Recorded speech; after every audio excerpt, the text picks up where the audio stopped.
You don't need to be a fan of Agatha Christie's writing to appreciate her literary impact.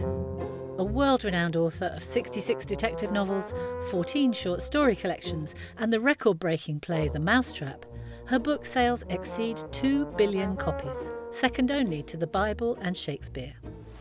And it was here in Torquay on the English Riviera that her amazing life story began. I've joined a Travel Editions weekend themed tour that delves deeper into that story.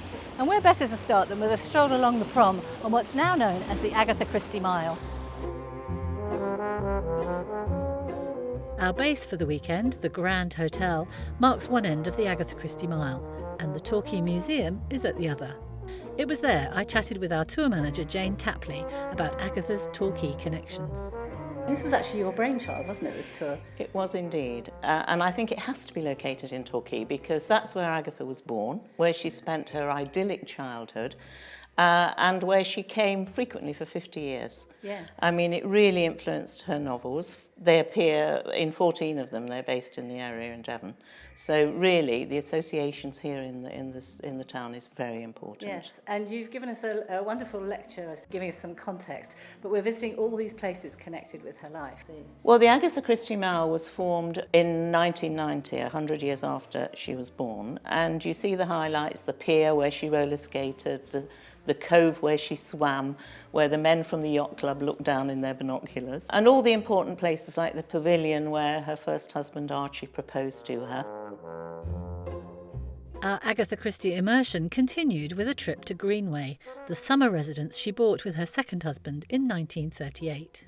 Agatha described Greenway as the loveliest place in the world, and you can see why. It's got this amazing setting right here on the River Dart, 30 acres of woodland, and of course the beauty of the house itself. You can just imagine them gathering here for Christmases and summer holidays.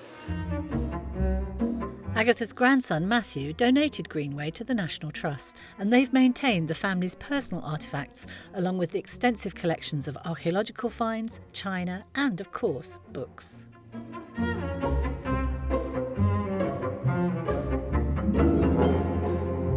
Back at the Grand, over dinner we were invited to solve our very own murder mystery.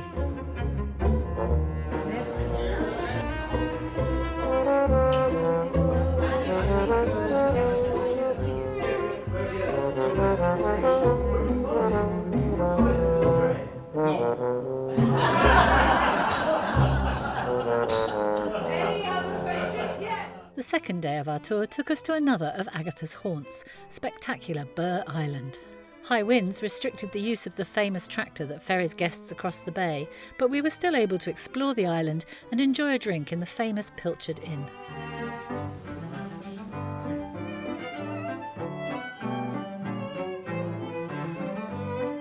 Burgh Island has a wonderfully restored 1930s Art Deco hotel, a place dear to Agatha's heart, of course, inspiring 2 of her novels.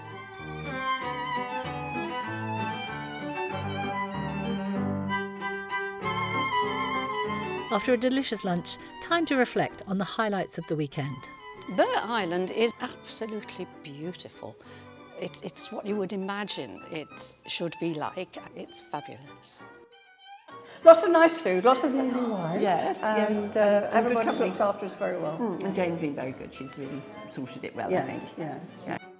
Well, I'm a great Agatha Christie fan anyway, but it has given me so much more insight into what prompted her to write her novels, the place that she lived, the life that she led. I could go home and read all her novels all over again.